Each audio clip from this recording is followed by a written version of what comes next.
asking yourself, how could I have missed that? The answer is that perceptions are selective. We often see what we expect to see and don't see what we don't expect to see. Normally, there's no reason to check the color of playing cards. We can safely assume that they're the correct color. But when it comes to social psychology, our assumptions and our expectations can sometimes lead to trouble. And that's one of the things that we'll explore in this course. So, at heart, social psychology is about questions, but it's also about those hidden diamonds, the hidden treasures that we don't notice, but would make our life, our relationship.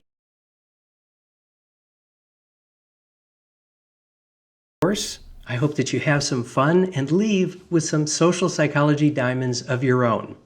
If that sounds good, just bookmark the course website, read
So the discourse surrounding One Piece manga chapter 969 has been fascinating for me to sift through.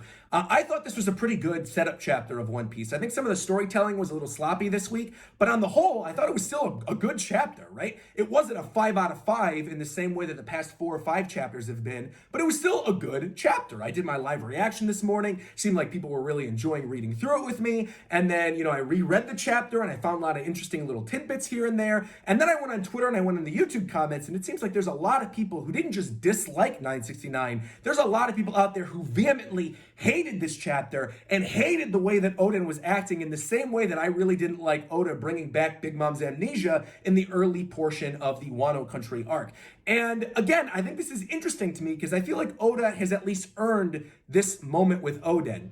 I feel like the past 4 or 5 chapters, because they've been so good, because they've been setting up the world building, because Oden has seen what the One Piece is, I feel like this is all eventually going to make sense once we find out why Odin was laughing for 5 years officially. Now, I have a couple theories as to this, and we'll bring them up a little bit later on during this review, but I am not upset with this chapter, and I don't hate Odin in the same way that a lot of people seem to after reading it. So, with that being said, let's just hop right into my review of One Piece manga chapter 969. And the first thing I want to discuss is that cover page with Gotti being taken down by a member of the Navy. Now, there were a lot of people who were upset with me during my review last week that I didn't talk about the Capone cover page. And ultimately, I just got to say it's because this cover story isn't interesting me all that much. I don't know how this is all going to tie into the story of Wano Country right now. And I feel like because there's so many other interesting things going on in Wano Country, I'm really just sort of waiting to see what Oda is going to do with this. I'm not super impressed by these random Navy members taking down Gotti. I liked some of the Germ pirates, but I wasn't like, oh, I can't wait to see more of them. And ultimately, I think whenever Capone ends up meeting with Lola, something interesting is probably going to happen in the cover story. But for the time being, that is not what I want to talk about. What I do want to talk about is that opening scene with Oden, Orochi, and the members of the Kurozumi clan who have sided with Orochi. Now, I mentioned this during my review of last week's chapter. I thought this was going to go one of two ways. I thought that Oden was either going to slice off Orochi's head, and we were going to see the reveal of Orochi's devil fruit, where then you see two heads come out of him. I thought that could have been a really cool way to reveal to Oden that he is now the owner of the Orochi fruit. Or I thought that the Orochi that was going to get slashed down by Oden was not actually the true Orochi, and that Orochi was actually going to be the old lady standing in for Orochi. I was wrong on both counts. In fact, I could not have been more wrong. Oda completely zagged during this chapter. Instead of either of those things, we get the reveal that one of the Kurozumi members who have sided with Orochi is actually the original owner of Bartolomeo's barrier devil fruit. Now, first off, I love that Oda continues to incorporate these devil fruits that we know and love throughout the story within this flashback of Wano Country. Once again, it solidifies the importance of what is going on with Oden and Kaido and Orochi and all the things happening within Wano. So I love that. And I also think it's really interesting that now two people who have since become friendly with Luffy, Mr. Two and Bartolomeo, both own devil fruits that originated from people from the Kurozumi clan. So I definitely want to see more people in the Kurozumi clan throughout the course of this flashback, specifically during the upcoming Hour of Legends, that maybe have devil fruits that coincide with other people who are friendly with Luffy. I think that'd be a really fascinating thing. Now, the second thing that I want to talk about that I'm a little bit confused by, Orochi mentions to Oden during this chapter, he reveals that the Sukiyaki that put him in power was actually the old lady. And then, during the very next scene where you see Kaido hovering over the palace and you see the people getting hit with poison arrows in the crowd, you then see Oden strolling out of the palace and dancing like a fool. Now, the one big plot hole to me regarding all of this is that the people of Wano Country right now love Oden and believe Oden. If Oden walked outside the palace and then said to all the people, hey, Orochi had one of his goons pose as my dad to put him in power. They're using devil fruits. They're using sorcery. We got to go take them out. I feel like the people of Wano Country and the Scabbards and all the other powerful people that are there would have allied with Oden to take down Orochi in that moment. Now, obviously, that wouldn't have been the smartest thing to do because Kaido was there and it would have been a bloodbath. But at the same time, I do feel like Oden could have acted a little bit differently during that scene. But ultimately, I think the main reason why he's acting like a fool and dancing for all these 5 years was to protect the people of Curry, to protect the people that he loves. And I especially think this because of what happens at the end of the chapter. At the end of the chapter, we see a little visit with Old Man Hyo and his wife. And then right after that, Orochi visits Curry, and we see that Orochi has had his men kill Old Man Hyo's wife and the followers of Old Man Hyo. And that is sort of the breaking point for Oden, where he says, all right, finally, Orochi and Kaido need to be stopped. He gets together the Akazaya 9, they stand on the bridge, we get that great moment, and we get teased that Hour of Legends a little bit later on. And because of that scene, it seems really clear to me that the thing that Orochi was holding over Oden's head was the safety of his family and his loved ones. Because as soon as he killed Old Man Hyo's wife, then suddenly he's like, we gotta go in. We got to take these people out. Now, obviously, over the course of those 5 years, other bad things happened within Wano Country. I'm sure, throughout the course of the factories being built and Kaido wiping out some people, other bad things have happened, but I don't think any of those things directly related to Odin in the same way that Orochi killing Old Man Hyo's family did, and that's the thing that really set him off. So I do feel like that's the main reason, but I also feel like we will get a clearer explanation of why Odin was dancing and acting like a fool for those 5 years in a future chapter of One Piece. And really quickly, I want to shout out one of my commenters on my live reaction for pointing out that all of the words that are written on Odin's loincloth throughout the course of his dances are Odin ingredients. I think that's a really nice little touch by Oda. But going back to the stuff with Odin, I actually initially thought in the back of my head when I was seeing Odin act like a fool in the plaza that maybe he was force-fed a Smile Devil Fruit. Now, obviously, the factories haven't been put in place that mass-produce the Smile Devil Fruits at this point. Caesar Clown and Kaido and Joker and all this stuff, like, they haven't been developing these Smile Devil Fruits yet in the same capacity that they're going to be developing them 20 years in the future. However, I thought that maybe some type of prototype Smile Fruit would have been given to Odin, and that's why he could do nothing but laugh. But then we got to the scene where Odin found out that Roger has died. And the way that Odin reacted to his death is the same way that Rayleigh reacted to his death, where it's a mix of laughing and also crying. And as soon as I saw that he can cry, it's not just laughing, then I knew, okay, this doesn't have anything to do with smile powers. But then, later on in the chapter, it was officially confirmed to me that yes, he absolutely does not have some effect of a Smile Devil Fruit running through him, because you could see he openly weeps for Old Man Hyo's wife and for the people who were the followers of Old Man Hyo. I guess he's not Old Man Hyo at this point. He's still Kyogoro the Flower, but I'm referring to him as Old Man Hyo because that's what I'm used to. But the one thing that really did bother me about all this Odin stuff is that we saw Odin during this flashback go toe-to-toe with Whitebeard. We saw Odin try to go up against Roger. We've seen all these amazing feats of Odin, and Odin can't take on an old lady and an old man with the devil fruit at Orochi. Now, I'm not saying that Odin could take on Kaido, but those three, I feel like that'd be a pretty easy task. And I know I'm skipping around and talking about Odin scenes that happen years apart from each other, but I think that's one of the big issues I have with 969. It's the choppy storytelling. It's the fact that none of this was really fleshed out. I've actually totally been okay with the way that he's been pacing out this flashback, but during this chapter, I definitely felt like 969 could have been 2 full chapters. I would have loved to see more of Kaido versus Moria. I love that we got that little bit of a scene with young, badass Moria going up against Kaido and ransacking Ryuma's grave. I wish that could have been fleshed out, and I hope it does get fleshed out in the anime. But again, it was like one panel and then suddenly, 1 year later. And I feel that actually would have built up this tragedy that's going to be happening with Odin if he's really been putting on a good face for the general public over the course of these 5 years, while all this really terrible stuff is happening to Wano Country and he's turning a blind eye. Clearly, whatever he was protecting and him acting like a goofball must have been important to him and the overall story of One Piece. And actually, I think that goes back to Odin dancing and laughing in the streets like a goofball during this chapter. I'm wondering if him laughing in the face of what's going on in Wano Country right now has anything to do with what he discovered at Laugh Tale. Because you know how they all laughed at whatever the reveal of One Piece was? What if whatever Orochi and Kaido are putting together right now was somehow prophesized as part of the One Piece? And so all he can do is laugh. He just has to put up with it because he knows that if he doesn't, the prophecy won't be fulfilled.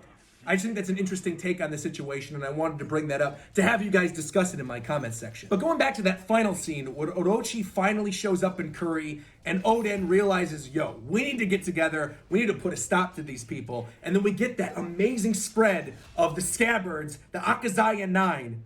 I hope and pray that at some point during the present day fight against Kaido, we actually see the return of Jinbei, and you see all the crew members standing there going up against Kaido's men. I think that would be so cool, and I don't know if it's gonna happen, but I think that would be a really, really neat way to tie back to the Akazaya 9, only with the modern day Straw Hats. And speaking of the Akazaya 9, there is one other thing I want to bring up, and that is the similarities in appearance between Denjiro this chapter and Zoro's mentor, Koshiro. Now, I do not necessarily think that Denjiro and Koshiro are one and the same. However, I think that would be a really neat story twist, and if Denjiro ended up coming back to Wano Country during the present day fight against Kaido, and he sees Zoro going up against Orochi and fulfilling the destiny of the original Akazaya 9, I do think that would make for an amazing moment. However, I feel like we need to see just a little bit more evidence before I throw my name into that theory boat. And while we're on the topic of boats, what do you think was up with Odin asking Orochi about those ships? He said, what of the ships?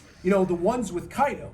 And then Orochi says, what do you mean? Was Odin promised a ship to maybe leave Wano country with his family? Or did Odin secretly try to sink a ship offshore and he wanted to find out if the ship sank?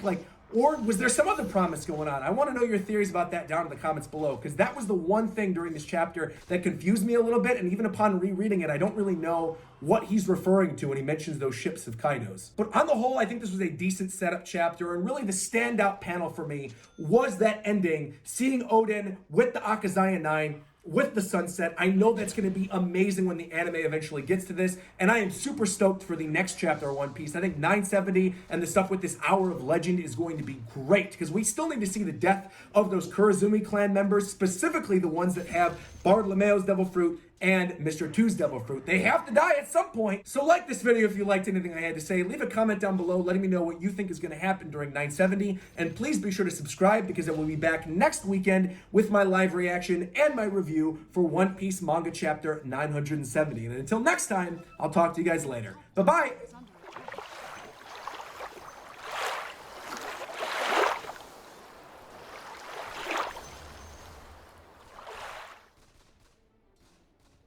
If you had any lingering doubts that the current flashback that we're in right now,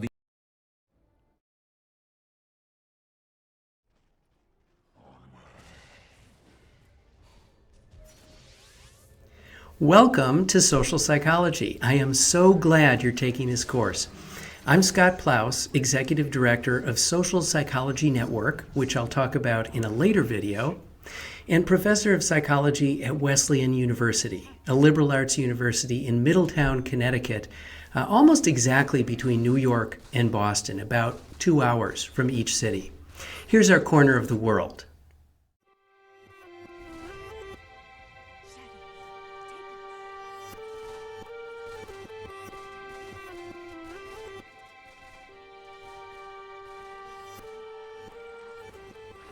Wesleyan is a private university, non-religious, fairly selective and expensive. But thanks to the magic of Coursera and a decision by the Wesleyan administration, this short course is being offered free of charge to anyone who's interested. So let's hear it for Coursera and Wesleyan. Seriously, Wesleyan has contributed funds for the hardware and software needed to create this course as a sort of experiment in higher education and, of course, as a public service.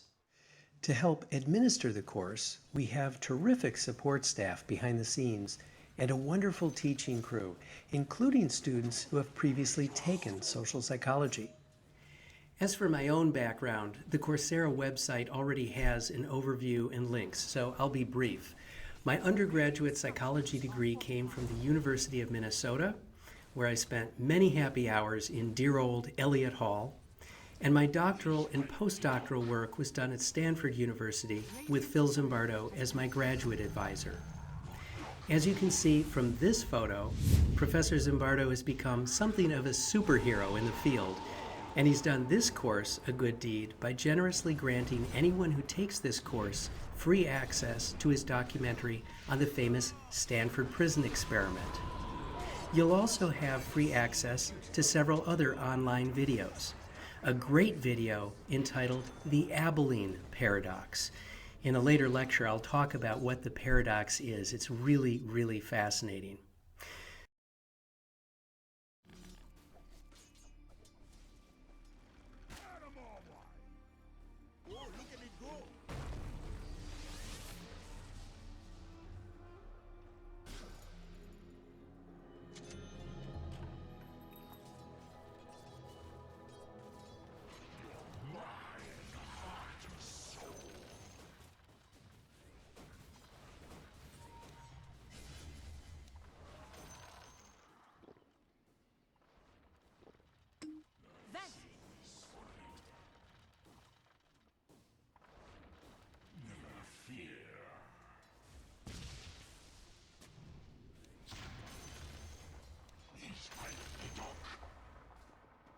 Your bottom tower is under attack.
Your middle tower is under attack. Dire's structures are fortified. Another soul for me.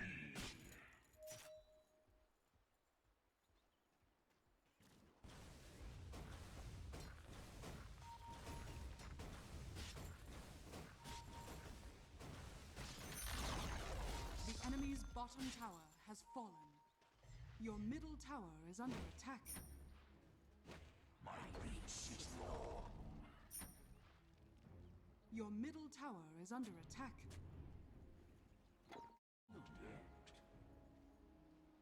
Something else to collect. Your top tower is under attack.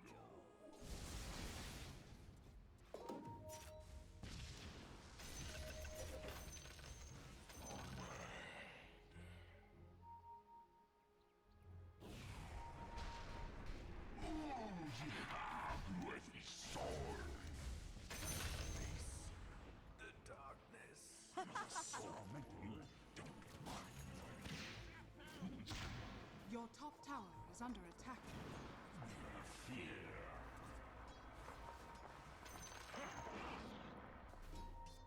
Souls beckon. Your top tower is under attack. Allies disappear. Into the fray. Your top tower has fallen. Fresh mate.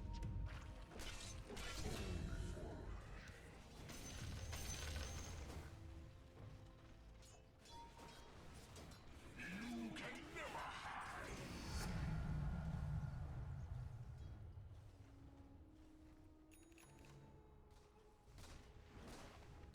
Soul collector. Invisibility. Something else. I'll take that.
under attack.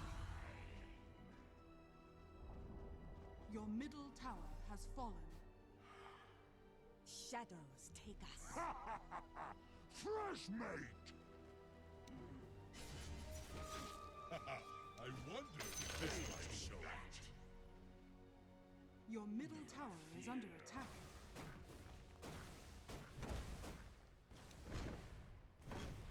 Mind, heart, and soul. Radiant structures are fortified. Forward.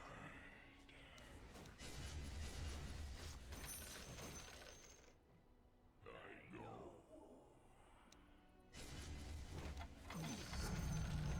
I have more room in my collection. Into the fray.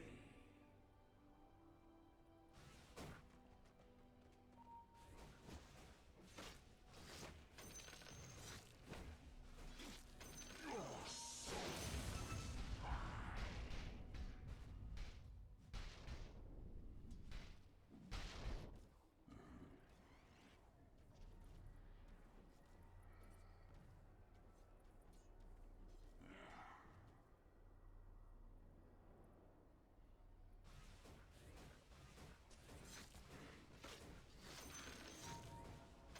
Soul Collector.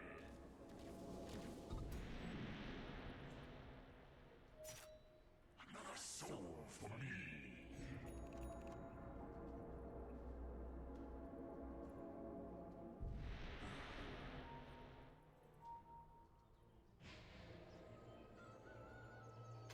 I could do with more of that. Yep. Your middle tower is under attack. More souls for me.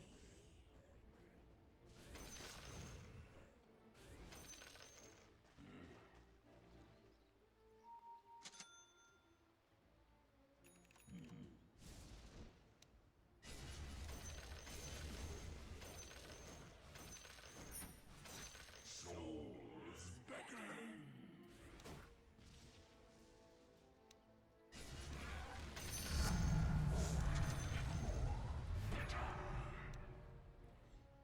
As ever.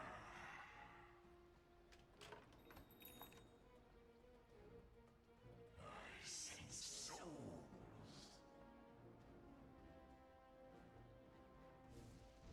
Indeed.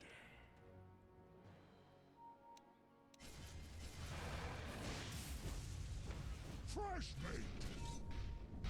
Unthinkable. Vanish.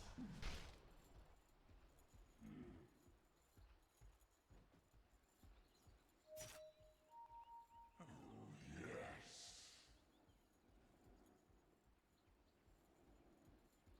Of course.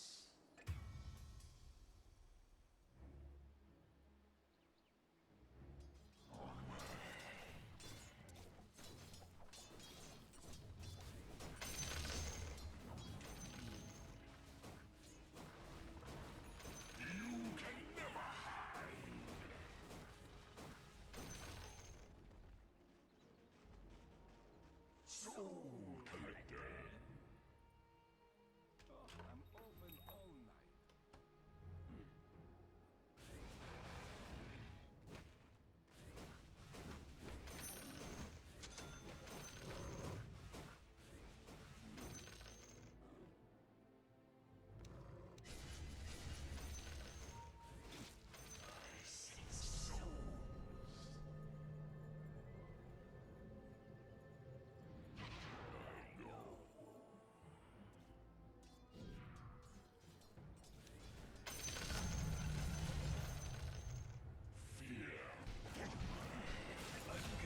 Haste!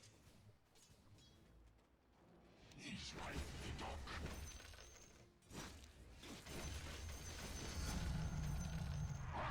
Awesome!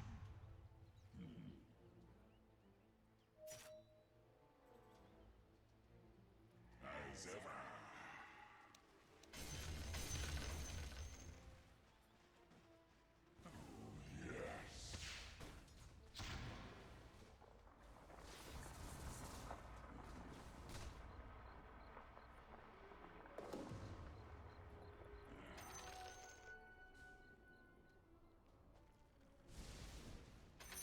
Never fear.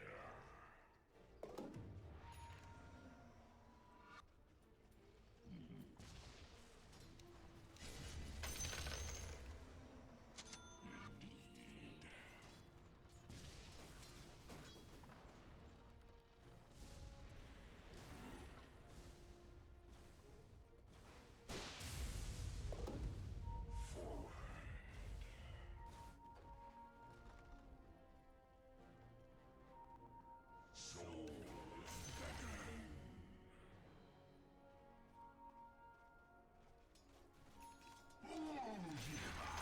With soul.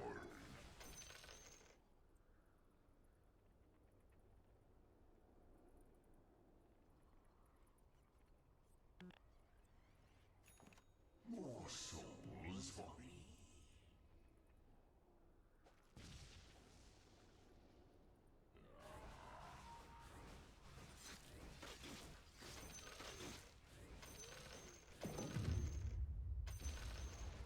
The enemy's middle tower has been denied.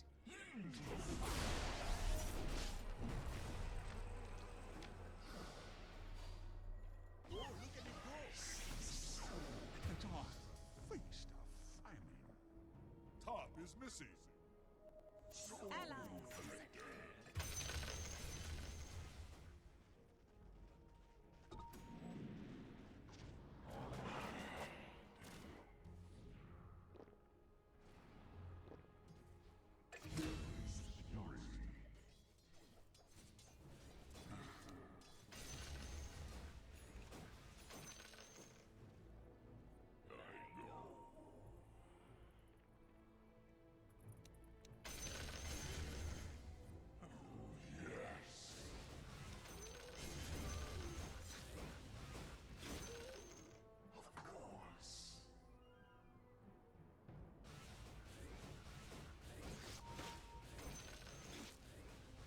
As ever.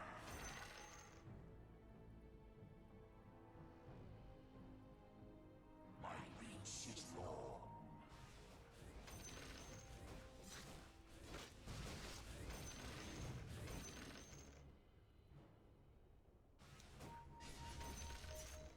Need more souls.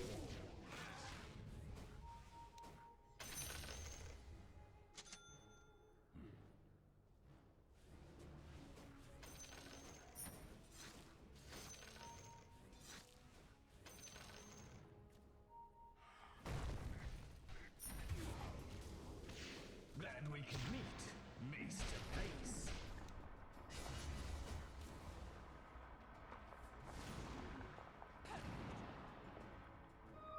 Machine darkens. An open air. Black King.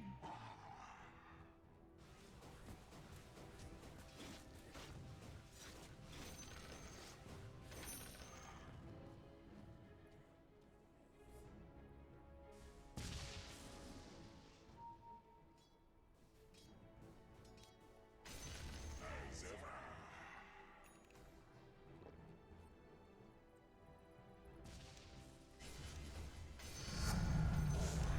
Not good.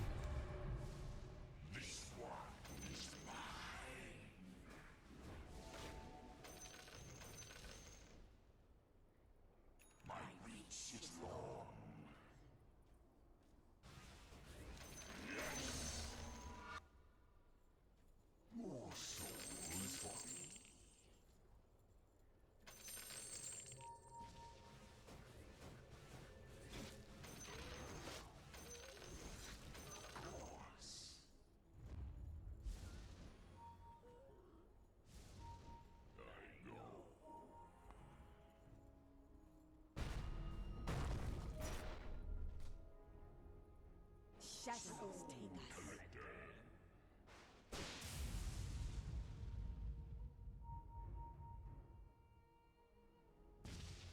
For the hunt.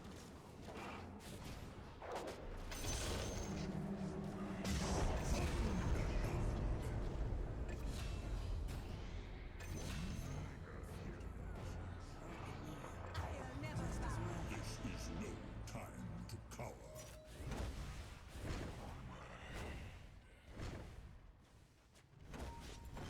Radiant structures are fortified.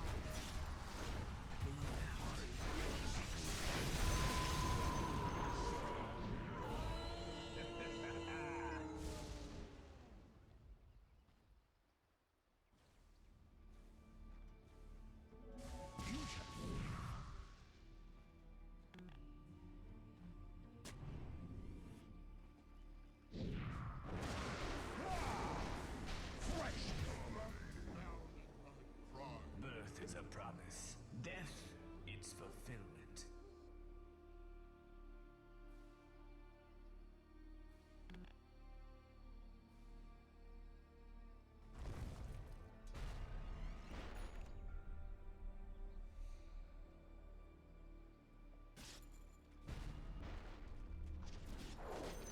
Javelin!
Your bottom tower is under attack. Dire's structures are fortified.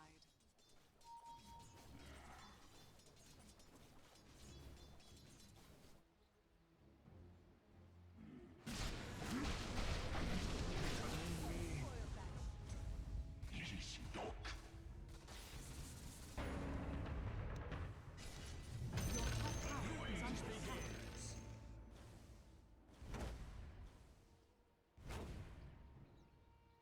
Your top tower is under attack.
Radiant structures are fortified.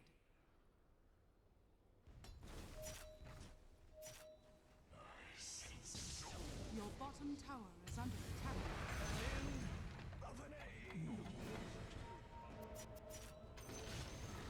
The enemy's top tower has fallen. Your bottom tower is under attack. Your bottom tower has fallen. Radiant structures are fortified.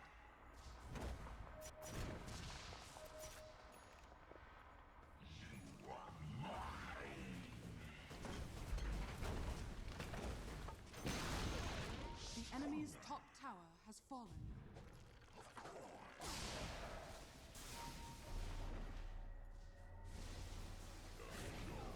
Your bottom tower is under attack.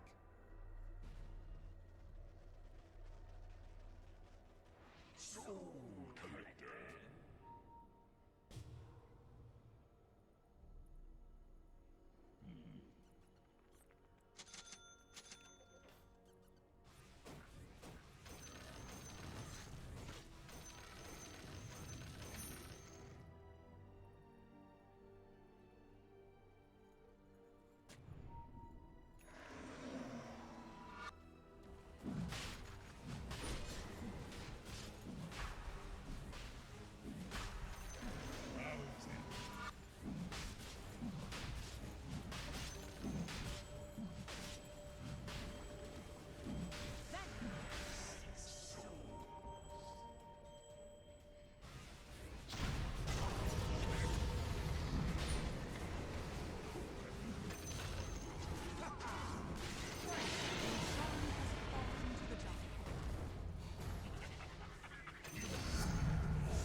Middle tower has fallen.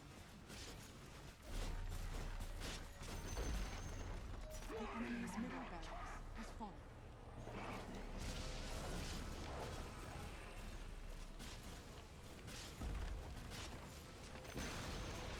The enemy's top tower has fallen.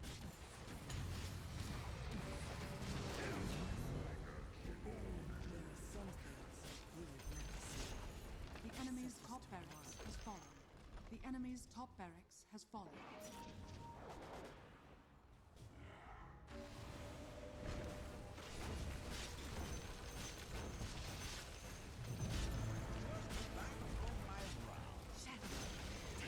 The enemy's bottom tower has fallen.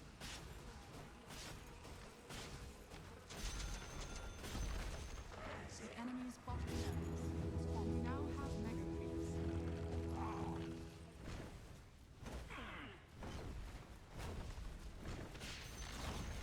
The enemy's middle tower has fallen.